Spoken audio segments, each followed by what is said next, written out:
All right, folks, Marathon, the train wreck that we can all see coming, see that it's kind of dead on arrival, but apparently the industry takes a little bit longer to learn obvious lessons. So Marathon, if you're not aware, is an extraction-based hero shooter made by Bungie. It is coming out in September, and it just recently released its first look opening trailer, such to middling expectations. A lot of people looked at it and thought, hey, I don't know if this game is going to work. Well, anyways, they just they currently are having their alpha opening invitational, sort of. And I've been following a lot of videos by Paul Tassi. Now, if you're not familiar with who Paul Tassi is, he is a gaming journalist for Forbes. He reports on gaming and has access to a lot of these larger studios.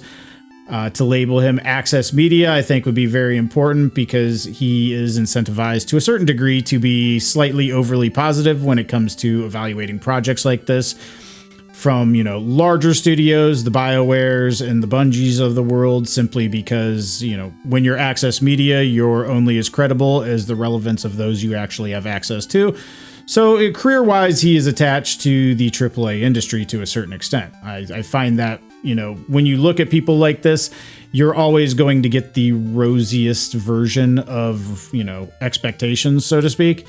And his videos have not been particularly positive. He's played, I guess, a decent bit of it at this point and says he doesn't really understand how it's going to work long term. Now, he's been citing balance issues, and that's one thing with Access Media types. They never really talk about the biggest problems when evaluating these titles, right? Because that's sort of their access is attached to not talking about the elephant in the room.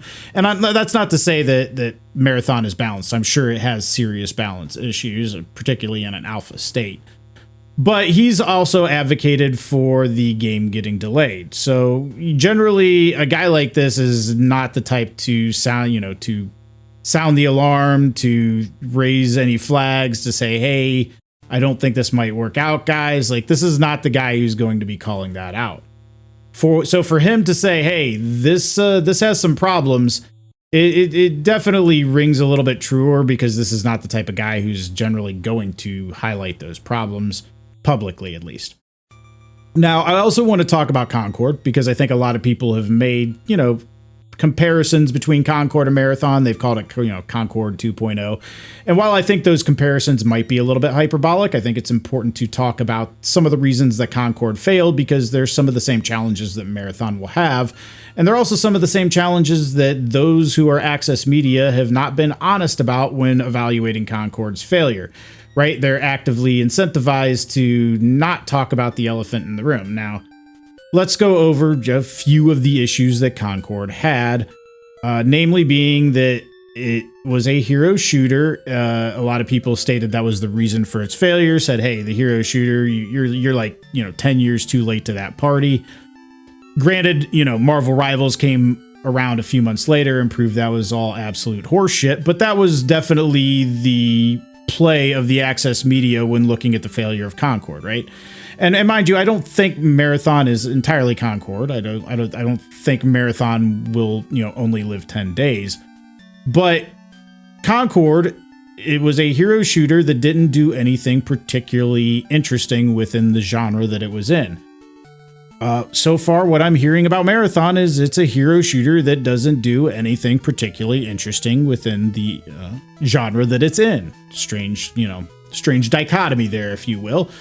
And then, Concord had a price to entry. It was not free to play. Marathon will have some sort of cost of entry. We don't know if it'll be the $40 that Concord costed, but we know it will have some sort of barrier to entry financially.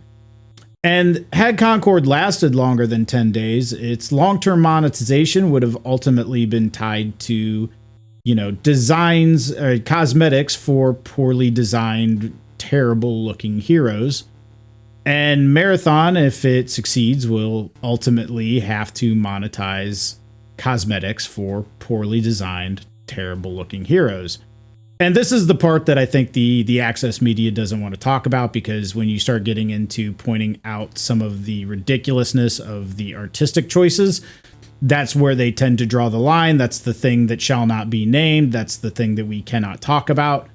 But when you look at Marathon, it's like, yeah, it might last longer than Concord. I do believe, this is not a, hey, it's going to be around for 10 days game, if for nothing else than Bungie's reputation alone. Now, whether you think Bungie still earned that reputation or is deserving of that reputation, that is up to you to decide. But when it comes to Marathon, it's very clearly, we didn't need an alpha to know this wasn't going to work. But when you are in the access media, you have to play the alpha and then say, oh yeah, this isn't going to work, even though it was clearly obvious from the moment the first trailer launched. But here we are again. Anyways, dude, Marathon, it's probably in a very bad position. It's not going to be able to maintain a player base, even within the alpha that it's currently having. I believe it's only really retaining 25% of its players, and that's, for less than a week of gameplay, which ultimately says it's not going to be able to retain players long term. And we all saw this coming. I think really the more interesting thing, and I may cover this in a separate video once Marathon actually launches, is what the Bungie investment now means for Sony, and how that train wreck is possibly the worst acquisition in the history of gaming. We'll have to see. We'll wait until Marathon actually launches and see how long it lasts or how well it does, and then we'll go ahead and determine that, because obviously Marathon is sort of the linchpin of this whole thing. But anyways, guys, that's going to do it for this one today. If you like this, like it, do all the YouTube stuff, consider subscribing, and we will catch you on the next one. Until then, guys, get awesome.